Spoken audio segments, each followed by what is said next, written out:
Hello, Raven fans, Oriole fans. Thank you for joining us here on our very special edition of Driving to the Top Productions and Ravori Sports here. So thank you very much for joining us. Like and subscribe to the Driving to the Top Productions and also to Ravori Sports. We definitely got a Driving to the Top Productions. Also, too, we got a Facebook page as well. So we will go ahead and get that squared away for you as well. Definitely soon, very soon, our Fanatics rollout. So definitely, if you are looking for those Ravens jerseys, Orioles jerseys, we're going to have links everywhere, along with our RavoriSports.company.site as well. All right, and we got a very special guest here today. So we got one of the guys who let's just call it like it is. I'm an African American, you're Caucasian, but I always thought you and I were more alike than what we look like, right? Like we know we listen to all the same Baltimore sports radio, all that stuff. Growing up in the same place, we were just talking like we lived like 20 minutes away from each other in Baltimore, and so we didn't know each other. So yeah, so have Matt Trigger on the phone, on the here with us today. Fowl Ball, definitely the podcast here. The Orioles podcast also too has a part with a actual former Raven, Dan Wilcox, as well. So check that out as well. So Matt, thank you very much for coming here today. The last time we were supposed to talk, we had a lot of big news, right? So I thought of you right away. I'm sure how happy you were that Brandon Hyde was fired as well. I was more surprised than I think some people were. I thought like the team had him in higher regard as well. I'm sorry, go ahead, Matt. What do you think about Hyde getting fired? I know you were not a fan, obviously. Before I get into that, thank you, Charles, for having me on. It's always a pleasure. I'm glad that you're holding down Baltimore sports coverage for Driving to the Top. Adam's a great guy. Good cast over there. Thank you again for inviting me. We were supposed to get this done last week, but scheduling just didn't match up.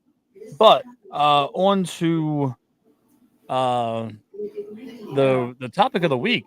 Brandon Hyde got fired. I was happy initially because there was a point in time where I truly believed that it was on Hyde, and the team was playing very uninspired football. I mean, uninspired baseball. They looked like they were just going through the motions. They weren't playing with any pep in their step. They were getting their teeth kicked in by everybody. And now it might be a little bit more of an issue because Tony Manzolino has one win since the Orioles fired Brandon Hyde. So it's a little bit crazy to me that this didn't kick any of these guys in the ass. I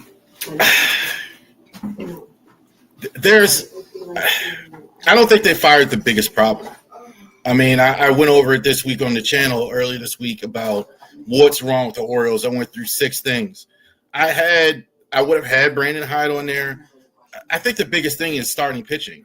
You just don't have a clue. I mean, they got the clock cleaned again today. I thought it was worse than it looked. And I'm talking about we're airing this tomorrow, but we're going to air this the next day. But, the game against Boston, the first game today, I mean, it was worse than it looked because they had a third baseman pitching the last inning. But you got no pitching. And I don't know how you fix that. I mean, Brandon Hyde's an issue. Michael Elias is an issue. Adley's an issue. I think there's a lot of things that are an issue, but I don't know how you get around that one, man. Well, historically, the Orioles have never fired a general manager in season. It's very uncommon in baseball, period, to fire your general manager, especially just about, I'm going to say a good 5 to 6 weeks outside of the trade deadline. It's becoming more and more apparent that Mike Elias is the issue. And it's not looking good. I think this is going to – I think Orioles fans need to buckle up because this is going to be a very, very, very tough June and July. I'm sorry. The trade deadline is more like 9 weeks away. The end of I think I made a mistake. It's the end of July. So it's more like 9 weeks away. But this is going to be a very rough couple of months. If they don't turn this around and start winning some ball games, There's going to be a lot of veterans that they're going to probably get on out of here before. I think they're going to have like a mini blow up over the offseason. I don't see Hyde. I mean, Hyde's gone. I don't see Elias lasting through the offseason unless we win 70 to 75 games and they salvage this season, which right now they're so bad. They're not even at 20 wins yet. We're here in the middle of the end of May now. You really got to start thinking about what pieces aren't going to be here after July 31st. Yeah. There's a good chance that we trade Ryan O'Hearn, and that's going to tear this fan base apart. He's our best overall player right now. Then you're looking at probably Eflin being vied after, Sugano, all the guys that are on 1-year deals. Mountcastle's probably going to be a target for a first base needy playoff contender. I'm not saying he's tearing the cover off the ball, but he's going to hold some value. Cedric Mullins is probably going to be in Philadelphia or Los Angeles before the trade deadline. Possibly, even somewhere up north further. Then you got to look at, are you going to trade Jorge Mateo? Because if the team's going to be this bad, you might as well get all these guys that you want up in the minor leagues playing at the major league level, just taking their lumps this season. Get Kobe Mayo up here permanently. Bring Dylan Beavers up here. Bring Enrique Bradfield Jr. or Judge Fabian. Hell, even consider Vance Honeycutt coming up here. That's kind of quick. That's kind of quick for Honeycutt, man. He just started. It is, but I'm just going through the Rolodex of guys that we have down the minors.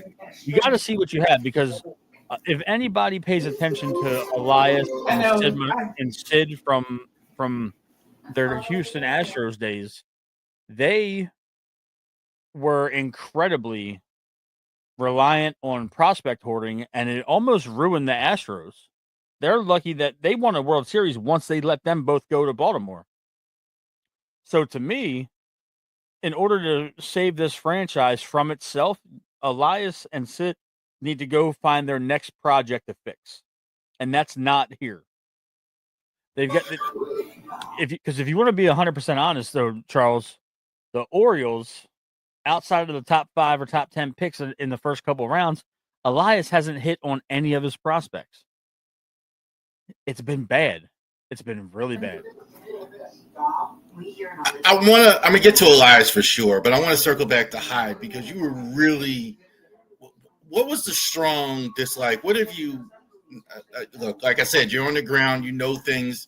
You live in Baltimore. You go to the games more than So yeah. What without portraying anything, what more can you tell us about the dislike with Hyde that you had and and some players had? Because at the end of the day, it doesn't matter what job you have. You and I both have our own careers that we have to attend to. If we underperform and we don't get the most out of the people that are working around us and with us, they're gonna fire us. They're gonna send us packing. Elias had the first overall pick from the 2022 draft. He was platooning him with Jorge Mateo. You have the first overall pick from a couple drafts beforehand with Adley Rutschman, and you can't figure out Adley after the beginning of April. He always comes in hot for spring training. He always looks like he's in fantastic shape. He always looks like he's doing X, Y, and Z to get better. And then once May hits, he falls off like a cliff. And it's been the consistently same thing for the last couple of years. You got Gunnar Henderson, who you probably brought back a little bit too soon from his injury. Westberg's hurt. Kauser's hurt. It's on at different points of the year. Then you got, this lackadaisical everyday playing style. In the first 20 games, he had 16 different lineups. The guys aren't going out there and showing any hustle, any effort. They look defeated. This is a mentally weak ball team. And I'm gonna put the topic about Hyde to the side for 1 second. These guys that are on the Orioles, all these guys were superstars in Little League baseball, middle school baseball, high school baseball. Some of them were all-stars at every level of the minor leagues. Some went from the high school straight to the pros, and then some of them went to college, but they were still the best everywhere they've been. Now they're all together collectively, and they're getting the shit kicked out of them, for a lack of a better word, and they don't know how to respond. Mm-hmm. They don't know how to respond to what's going on with their team. It doesn't help that we don't have a pitching staff, but you're not hitting the ball. Almost every single person in this lineup on a nightly basis was drafted in the first 4 rounds of their respected draft outside of Mullins and O'Hearn. So to me, there's a disconnect with the draft status and the talent level as opposed to the output. But Brandon Hyde is the one that was getting them ready every single day to go to work, and it wasn't working. They were getting their asses kicked more times than not. And the jig was up, Charles, because he won 101 games 2 years ago. He won 91 games the year after that. But in that stretch of 192 wins, he lost all 7 playoff games with this team. Yeah, no question about it. And that is inexcusable. And then you start this year and you get fired and you're 14 games under 500. You have to answer to that. That is something that you have to answer to. We know that he didn't put the roster together. That's going to fall on Elias, because when this season's all said and done, Elias is probably going to be out of a job. If he's not, there's something crazy going on. But Hyde is the man. He's the manager. He was the one that had to answer and atone for what this team was doing on a nightly basis. I like Buck Britton as the manager. I keep hearing he's too young. I don't know if that's the case with this team, because in this team in particular, you look at all your good players, Gunnar, Jackson Holiday, Adley, etc. They all work with Buck in the minor leagues. So even though he's a young guy, I think guys respect him. I think that would make logical sense. The other option you could go is you go big, which is obvious, which I don't think they're going to do. You could go get Joe Madden, Skip Schumacher, guy like that. Is that, what would you like to see? Because I loved your discussion the other day when I saw it, like on your show, about, because it's hard in baseball to pick a manager. What would you like to have seen to take his spot? Well, Buck had his success with everybody on the roster at some point in time the last 4 years. But I don't think as a rookie manager, you're going to throw Buck Britton into this type of scenario where the team is reeling. Now, if you would have told me that you were going to give Buck Britton the reins at the beginning of the year and Hyde would have been fired in the offseason, I'd have been okay with that. But this pitching staff is abysmal. You're now to the point where you're putting backup third baseman in to pitch and getting absolutely shelled by the Boston Red Sox. And that was the right decision, man. Because because the bullpen is all chewed up.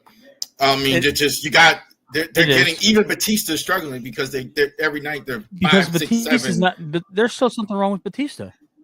There's the mismanagement of this pitching staff has been of epic proportions. I hope that somebody somewhere down the line at Netflix or ESPN is paying attention and they do a untold or a 30 for 30 on the downfall of this Baltimore Orioles team. Because if you would have told me back in February that this team was going to be 17 games under 500 at the end of May, I'd have laughed at you. If you would have told me that everybody on this team is not hitting with the exception of Jackson Holiday and Ryan O'Hearn, I wouldn't have believed you. There's so much that's going wrong that Buck Britton would have been thrown to the wolves. You're down in the division 16 games right now. You know, the Yankees are running away with this division. You're not even better than Boston or Toronto at this point, or Tampa Bay for that matter. Britton would be a good manager if it was still, you know, the beginning. Like if you would have went in to this with him, and they made the right choice not giving it to him or Robinson Chirinos, who's a great baseball mind. He's a great bench coach. But those guys are rookies at the major league level. I think if this was next year, I think Buck would have been the guy. Who would you give the job to? So Matt Trigger is now the GM of the Baltimore Orioles, or David Rubenstein, you're the owner. and you're making the decision, even not even let's even now go past even interim status the rest of this year. Like in the beginning of the 2026 season, who would you like to see as chair? Now, who do you think? But who, if you're doing it, Ryan Flaherty. Ryan Flaherty. Ryan Flaherty for one reason only. He's still relatively not far removed from the game itself as a player. He's been a bench coach in the major leagues for the last 3 years. He's a former Oriole that the fans love and respect. And he still has the mind, but yet he's still current enough to where he could adjust to an analytically driven major league team, because they rely on analytics more than their baseball gut. And that's part of the reason why we're failing right now, I believe. But Flaherty makes the most sense. I was banging on the table last December for Terry Francona. I thought Terry Francona would have been the perfect manager to get us through the next phase of where this team was going. And he signed with the Cincinnati Reds. And the day after, Mike Elias came out and gave Hyde a vote of confidence for this year. Joe Madden's not going to tolerate that analytical bullshit. Excuse my language. Joe, no, you're good. But Joe Madden is going to do things his own way. He's not going to. Yeah, we know this. Joe Madden, I think, is the best manager. I think one of the best managers I ever saw. Even he couldn't make it work out. But I think like what he did in Tampa was a miracle. People don't realize how hard it was. He's been great everywhere he's been. But the thing is, he's not going to put up with a GM like Mike Elias, who is going to base everything on numbers on a screen, and then he's looking to save. Mike Elias looked to save the Houston Astros owner money. He never spent. It almost killed him when they traded for Verlander. You know, I'm like it's just incredible. It's incredible how the fact that we have a billionaire owner who said spend money, and then his version of spending money was going and getting a 41-year-old Charlie Morton for $15 million, and then a 35-year-old Sagano who's never pitched in the major leagues for $13 million. And then you gave up a clearly washed up Kyle Gibson. I love Kyle Gibson, but it is what it is. You gave him $6 million. Feel bad for Gibby. Yeah, he was terrible. There's no other way to slice it. No other way to slice that. And then right now, your $16 million outfielder is on the IL. He's probably not going to play much more baseball for the Baltimore Orioles. It wouldn't surprise me if they traded him for a bag of. Saw an article on that today. They're looking to get rid of him already. It's going to happen. The O'Neill experiment is over in Baltimore for the most part. He's probably going to stay on the IL until, he's probably going to play a couple games to show that he's healthy, and then they'll send him packing for a mid to low level A or AA ball prospect. It's yeah. Let's go to Mike Elias. We've been talking about it in there. I have had. You said you worked in the prison system. I worked in corporate America, and Mike Elias aligns me a lot of guys I see in corporate America. I cannot get a read on him. He's very corporate, very. I mean, he said, word salad is the word. I mean, he's just hard to get any real. Players can sense that, I think. Yes, I mean, he says everything with saying nothing. It's from the book of Baltimore management and coaches in this city. John Harbaugh is infamous for saying everything and nothing all at the same time, and it's bled over into the Baltimore Orioles. Elias is putting out these lengthy, wordy press releases. He went on a damn media tour defending his actions and Brandon Hyde, and then fired him a week later. It's absolutely insane. I did hit him with the uncool where he did not show up the day he was fired. Him or Rubenstein. Of course he didn't. That's not. No. Jackson Holliday's been in the league about 35 minutes and was answering questions. Come on, where's the GM? Where's the owner? He's a coward. He's an absolute coward. That was cowardly. I won't go that far, but that was cowardly. That was because that is exactly what He's evading. The Bucks did. He's in the evading Rockies. Responsibility. He fired this man and didn't even show up to the ballpark that day. Brandon Hyde got a full statement release and nothing else. He didn't get it. There wasn't an exit press conference. Elias didn't hold a press conference announcing the new manager. They just announced it. You know what I'm saying? Like that, to me, it was done all wrong. Who actually fired him then? Do you think he didn't show up? I didn't know this. So he didn't show up. He didn't show up the day he fired him. He didn't. Then who actually? We don't know if he was even at work because he didn't come out on the radio. He didn't hold a press conference. He didn't do any of that. It was a press release. It was a sad press release, and to me, it just mirrors the whole situation for the 2025 Baltimore Orioles. Flat out, there's no other way to get around it. I read the press release. Yeah, I know there was a press release, but I was like, why isn't at the end of the day? I'm not going to go to politics. I'm not going to go to politics too much, but I'm just using these two people as an example.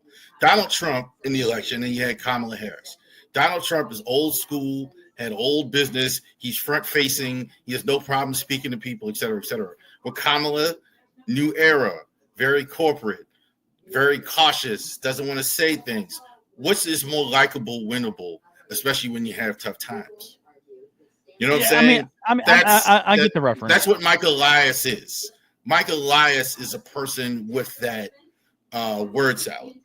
Trust me, that's not necessarily who I like to vote for. I'm just using that as an example. But this is an issue. Do you think his baseball acumen though can get him to where they need to get him, or can it get a team to where it need to get him?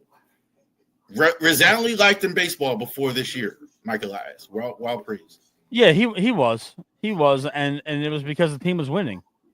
Even with the postseason lack of success, the team was still winning a lot of baseball games. And now they're seeing that Elias didn't make a concerted effort to keep Corbin Burns. And then you don't go get Max Fried. You don't get Blake Snell. You don't get Nathan Eovaldi. You don't get any of these guys that are A and B level pitchers. You don't try and get Sean Manaea. You don't try and get any of these guys to replace Burns to a degree. And you don't draft them. That's the big problem too. You're drafting all these outfielders, which is I know why they're doing it. They're doing it because when you're in the draft, those are the better players, especially in recent years. Outfielders, shortstop, catcher, those are the good college players are. It's easier, better bet. But at some point, if you're going to keep doing that, you need to do what you're saying. You need to sign Blake Snell. You need to sign Corbin Burns. You need to sign Max Fried. You need to spend money there. You can't just – because that's the whole problem this year. We're talking about everything else. To me, like every game, you're giving up 5, 6, 10, 8, 19 run. Like I don't know how you even get around it. And all your offensive guys, half of them are injured, and then you got some who are struggling. Go ahead. I'm sorry. No. I mean, it's not just that. I just totally believe that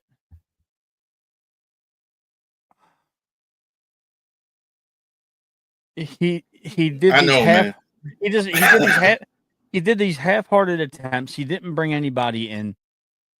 Charlie Morton, Sagano, Gibson, all that money right there that you spent on those three, you could have paid Max Fried that same amount of money to pitch for us.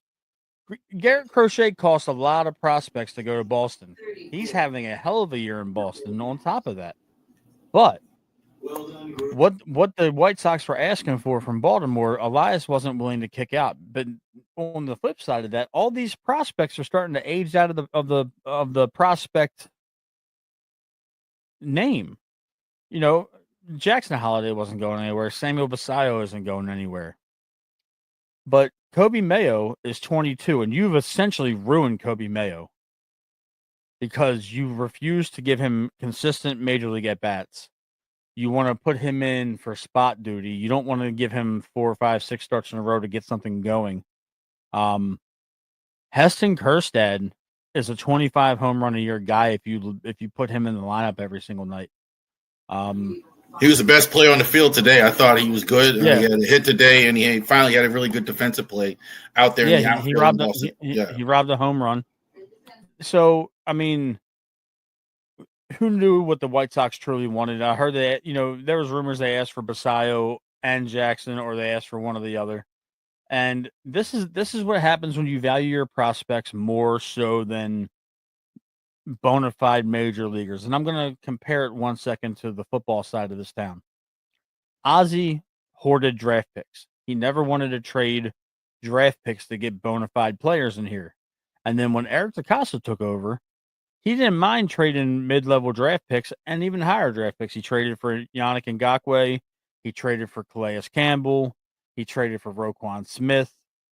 He traded for Marcus Peters. So he was willing to bring in proven veterans to win now, as opposed to holding on to the what if of these guys down the road. Because now the chickens are coming home to roost.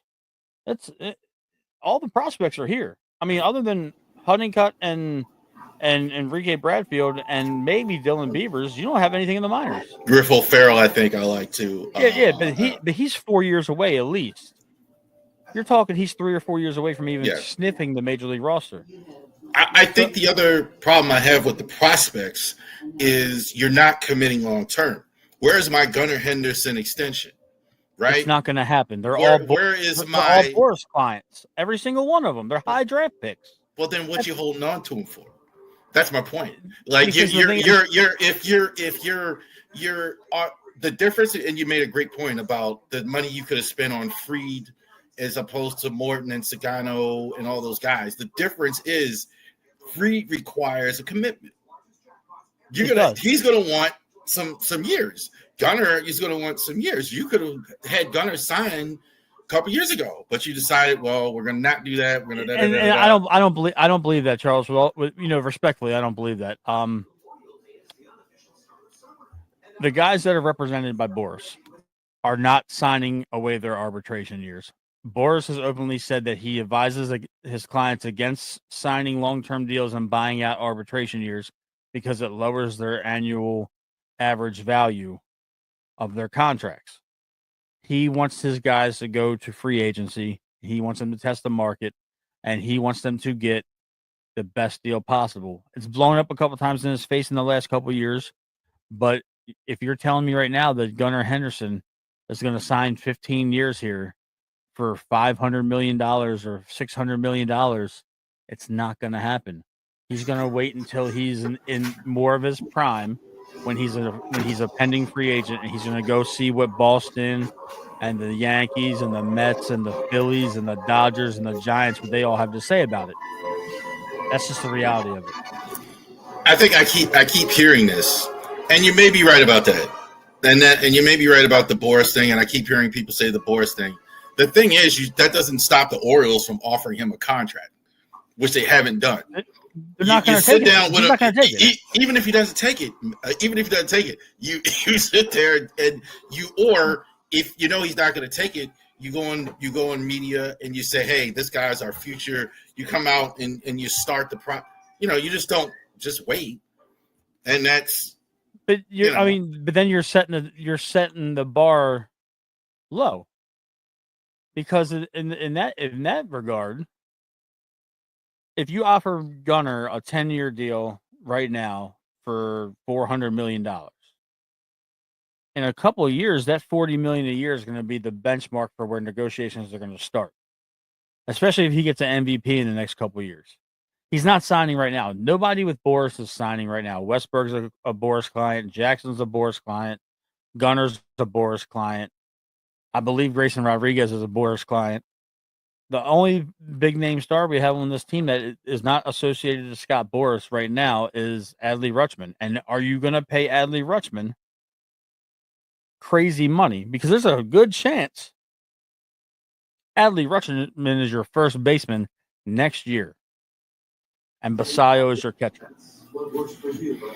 One of those guys is going to have to move if you're not trading Basayo. I actually don't know which one.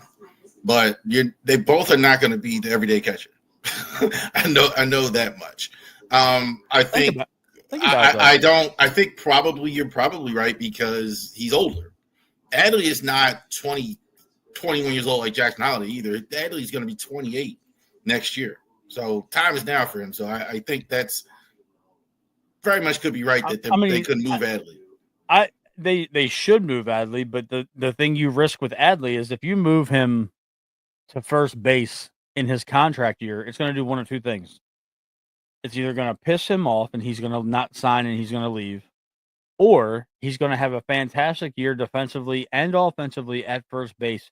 And now you're going to have to pay him long-term first base money as opposed to long-term catcher money. And by all accounts, first basemen make a lot more than catchers. Do you think they sign Adley, Gunnar, any of them? Do you think none of them just sign? I think right now it all depends on this next manager and who the next general manager is, because if Elias goes, if Elias stays and he goes and gets another Elias guy, and one name that's been linked that's an Elias guy is Carlos Beltran.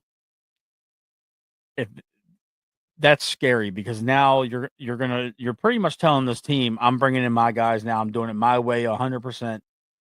I'm bringing in a manager that bought in because Beltran won a World Series there in Houston, and at the time Elias was an assistant general manager when they won the World Series.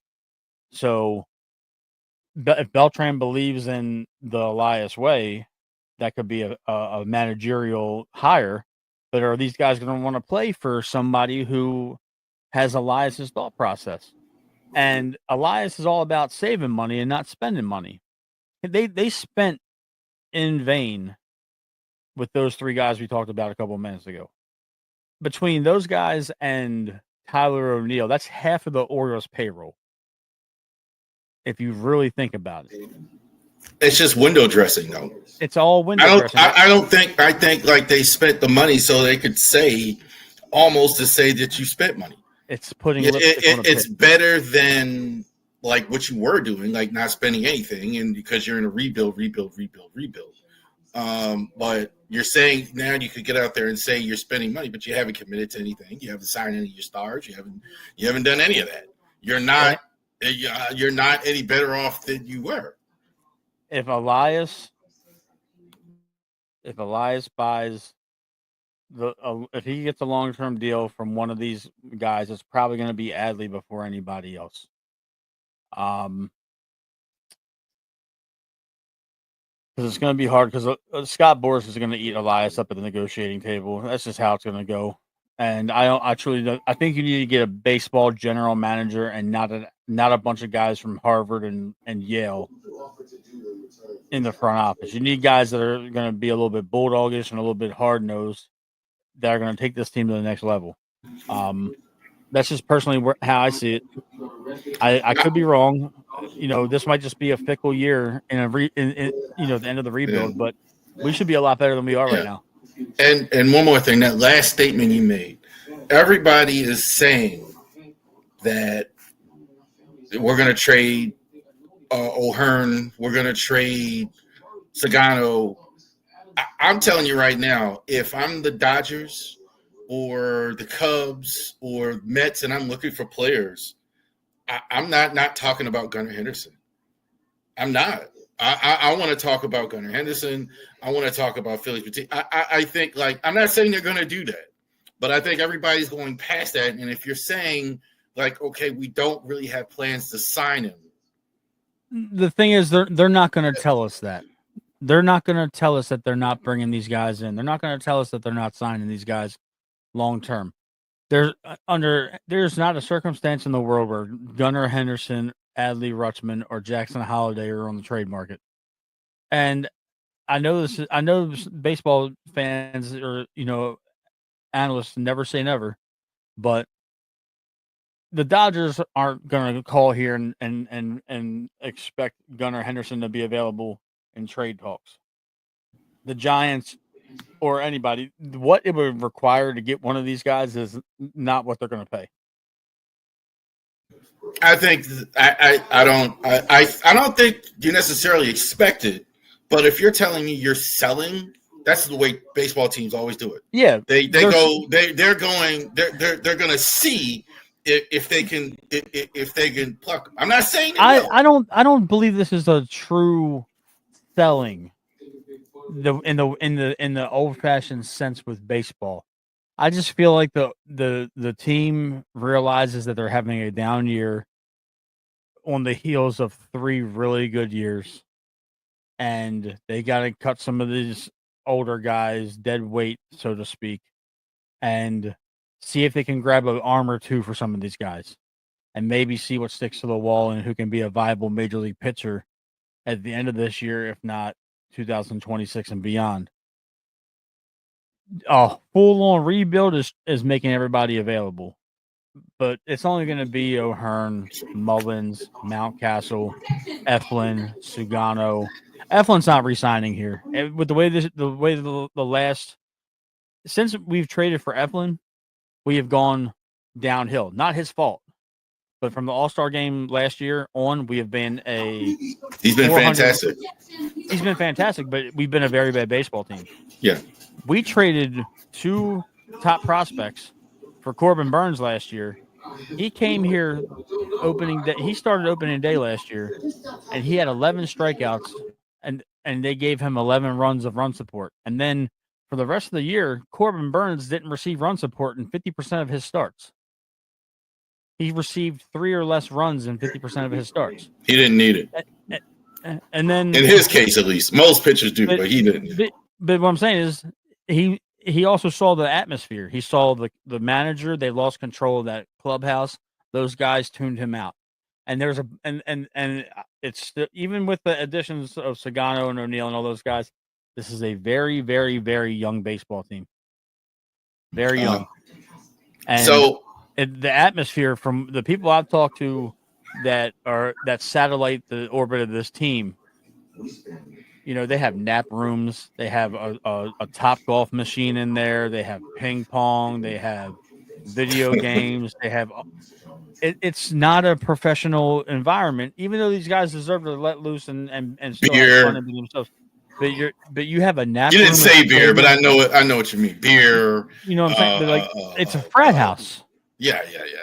It's a frat house, and the only grown up in the room at times saw it and split town. Now, did the Dodgers offer him a lot of money? Yeah, we offered him a lot of money, but he had 2 more years of security there, and he's going home to where his wife and his newborn twins are going to be close to family.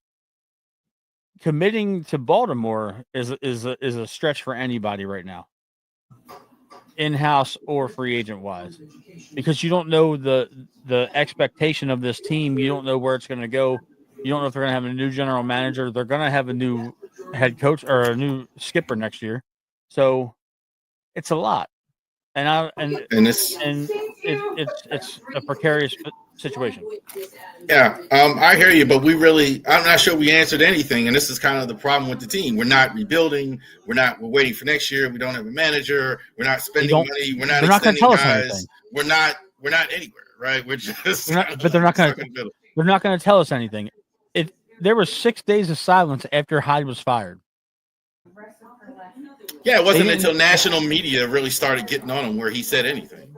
Right. Where he was like, it wasn't just. It was radio silence out of the warehouse for nearly a week after Hyde got fired, and they still haven't really said a whole lot. Manzolino's got 1 win since Hyde was 86th. It's terrible. It's bad. It's bad business. It's bad for the team.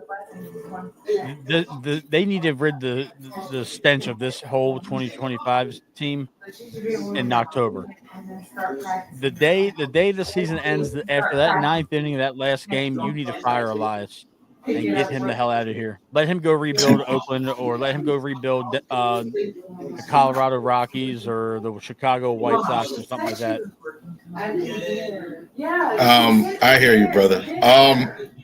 So let's talk about Fowl Ball and We Bleed Purple podcast. So you were at Driving to Top. That's how I met you, and all that other stuff. But you have I'm really curious to know what your experience in training was like beforehand. I know what your day job is, but I don't know. Tell me a little bit about how your training was and why, and your podcasting as well. And Oh radio. man. I'm not really trained all that much, but I picked this up during the height of COVID when um all the courts shut down in the state of Maryland, and my detail was essentially put on ice for a while for the prison system. And I was coming home every day, and I got it on the computer, and I was like, you know what? I wanted a podcast, but I wanted to do something different. So I started interviewing people from Baltimore that were athletes and musicians and entrepreneurs and politicians. And I was just doing like a 30-minute interview segment with people from the city or that worked here professionally, and that was in 2020. It's kind of funny, and everything came full circle because the second person I ever interviewed professionally, quote unquote, was Daniel Wilcox, and he did it from Zoom. He was at one of his Airbnb locations that he rents out in Atlanta, and we struck up a friendship that way. And then I started doing more sports centric shows with a buddy of mine, Josh Merrill. We had Charm City Heavyweights for about a year, and then that kind of disseminated. We went our separate ways, and I picked up my baseball and football show. So I separated them because my boy Tim that I do Fowl Ball Talk with, he's a baseball guy through and through. He's a Ravens fan, but he bleeds orange. He's a Orioles guy through and through. Not everybody's both. Not everybody's both. And then when it came to the football show, I was doing my own show for a while after Josh, and I was having different guests on every week, and I was interviewing them and talking about the Ravens games and stuff like that. And then I decided that I was going to take a chance and try to find a permanent co-host, and that didn't work. And it was crazy because I was doing my show with Daniel Wilcox at the beginning of the 24 football season, and it was on my stream. It was on Driving to the Top. That was one of my last shows I did with Adam, and Wilcox hit me up and he was like, "Hey, I have this show over on the Believe Network. I need a co-host. I'll vouch for you if you want to come over." So he took a chance on me. We had a great run. Last year. We interviewed Brian Billick. We interviewed Todd Heap and Jared EDC. Johnson. I saw the one with EDC. We interviewed Eric. Yeah, we interviewed Eric DaCosta during Buffalo Bills playoff week. He gave us like 18 minutes, which was incredible. We interviewed Bart Scott, Chris McAllister, a lot of Ravens that were like household names in this city for the longest time. And then nothing really went wrong with Believe. We wanted to branch out onto YouTube more than just being a audio streaming duo. So we started our own podcast, We Bleed Purple. And we've had a couple episodes. We've had like 3 or 4 episodes so far. We just broke down the schedule released last week. We did a show on Justin Tucker when he got released, and we did our introductory show. So that's been a blast working with Wilcox. I've met a lot of people, and it's really surreal because 5 years ago I was pre-writing my questions on a notepad, and then I was typing it on my notes, and I was sending it to the people that I was talking to. I was getting stonewalled. I know that you know this and understand this. The rejections are a lot more frequent than the acceptances when it comes to talking to people and just getting your foot in the door somewhere. But now, over the last 5 years, I've essentially talked to everybody on air over at 105.7 The Fan, which is our flagship station. Get chips, baby. I'm sorry. That was my little one. Dad stuff. Yeah. Dad stuff. But it's crazy that the whirlwind year I've had, and with the baseball show with Tim, we vibe very well. It's been How'd you meet Tim? Tim and I actually went to the same high school. I was a class of 2007 at Mount St. Joe, and he was a class of 2009. So we went to school together for 2 years. And Tim was actually an excellent wrestler while I was there, like an amateur Greco-Roman wrestler. And yeah, man, it was just one of those situations where he followed along to all my shows. He listened to all my interviews. He did everything. But then he was like, I texted him one night and I was like, hey, let me bring you on the show just for like a fan episode. And we got so much feedback that it was crazy. Cross-examination. You muted. One question. Oh. Did you? Or did you not change an answer on Tyler Young's exam? It was just one of those things where Tim and I having to work out really well. We got a lot of positive feedback. So then I made it like a weekly thing for like a couple of weeks, and then a solid month where we were getting 1,000+ live views at a time. And we were like, okay, this is permanent. And now we got to figure out a name for the show. Tim actually figured it out. And, we game planned a recipe for shooting episodes and doing it live interaction with the fans, which is pretty cool that we have at the show. Right now we're doing around 3,000 to 4,000 live every single episode that we do together. So yeah, it's slowly climbing. We're getting where we want to be.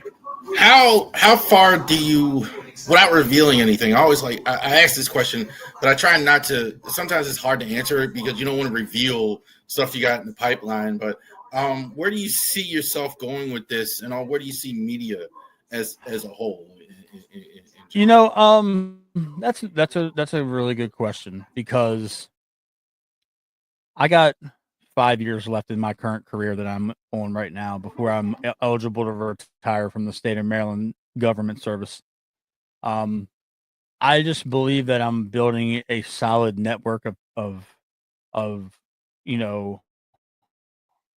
people that trust us, trust both shows and rely on us and have a good standing with us, to where hopefully in my next phase of my life, once I'm done corrections, that I can possibly parlay this into a radio spot somewhere in the city. If not, I'm still going to do it. I enjoy what I'm doing. It's therapeutic.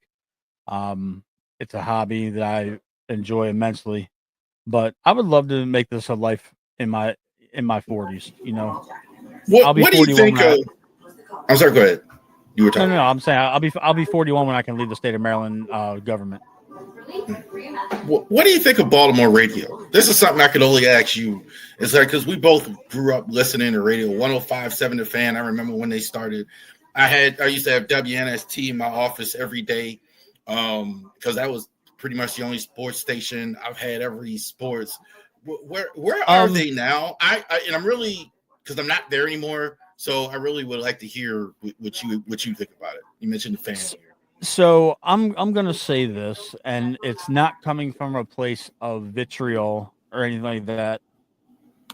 WNST is a shell of what they used to be, and WNST, Nasty Nestor Aparicio, he's essentially been a feeder system to Press Box Radio and 105.7 The Fan over the last decade.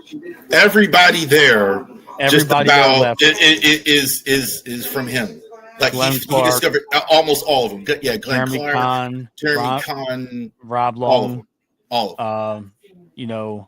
Ray Bachman, who's no longer on radio. Ray's a good Ken Wyman. Everybody. Tim Barbalace is a good friend, really good friend of mine, and he's one of the he's like one of the 105.7 like original talent finds. He was never over at WNST, but I'm friends with Glenn Clark and Rita Hubbard. They're a product of that. Glenn was over on WNST for a while. So it's really a one-track city, because the Fan is the only sports radio station in town. And they get all the viewers, they get all the eyes, because they've monopolized it. The morning show is really good with Rob Long and Ed Norris, the former Baltimore City Police Commissioner. and What Jeremy a second Kahn. career he's made for himself, man. Yeah, Ed Norris. I didn't see that coming. Yeah, he's actually refreshing to listen to. The 10 to 2 slot is Bob Haney, who's a good friend as well, and Vinny Serrato, who I had the pleasure of interviewing about 3 or 4 years ago. I still talk to Vinny occasionally. Vinny, that's a good show. They always have Cordell Woodland on, Ryan Ripken's on there. We've had Ryan Ripken on our show a couple times. So they're a really good listen. It's a little bit of a different listen than the morning show. And then the explosive part of the fan is the Jason Lockenfora led Inside Access from 2 to 6. And it's Tim Barberlace, Ken Weinman, and Jason Lockenfora. And Lockenfora brings a lot of eyes to the product. He's a local guy. He's from here, but at the same time, a lot of people don't like him. What a 180 it's been for Lockenfora. I remember him. He was a football guy at CBS, right? He was on the NFL Network too. He was Mortensen, and he was an insider for a long time. Yeah, now he's just flaming. I mean, I posted it on X. It's not even flaming.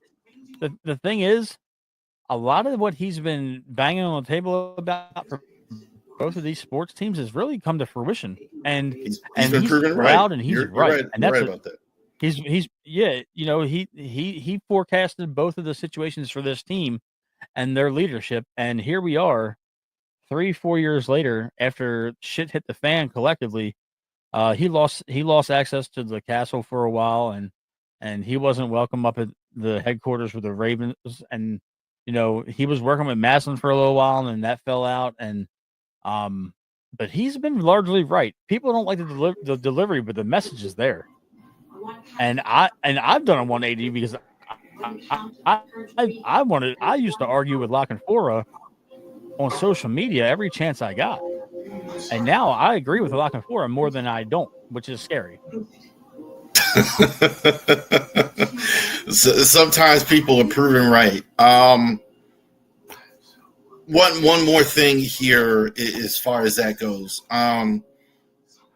Real quick with the Ravens here. Draft is over, all that other stuff. Ravens, best team in the AFC this year. I think it's them and Buffalo, the best two teams in the NFL. The AFC, rather, at least. You know what? I'm a bit exhausted with this right now for the Ravens. I'm still kind of getting over the last couple of years. It took me well into the 2024 season to get over the 2023 AFC Championship loss at home against Kansas City. And then the heartbreak of Buffalo this past January. It's been a lot to stomach.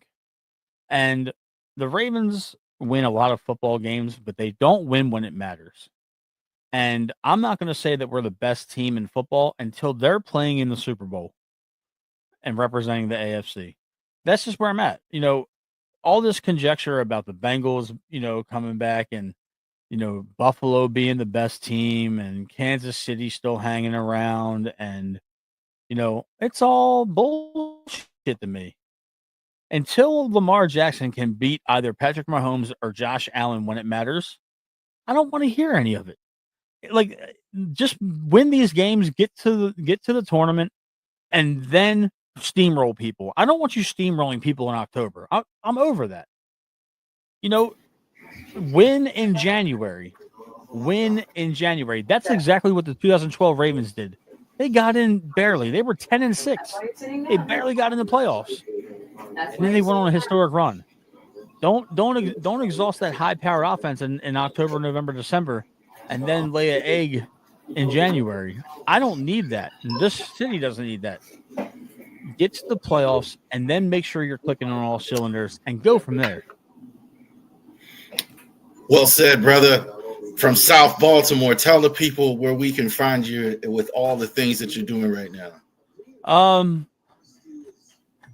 I appreciate that, man. It's been a pleasure coming on this show. I always enjoy talking Baltimore sports with you. You can find us over on YouTube for baseball. It's Foul Ball Talk podcast with Tim Malarkey and myself. Then there's a YouTube channel we have with me and Wilcox, We Bleed Purple podcast. Just type them in your search engine, you'll be able to find us. On Twitter or X, it's mtrigwbp. And if I'm on Facebook, you can just type in my name and I'll pop up. I usually interact with everybody that watches our shows anyway.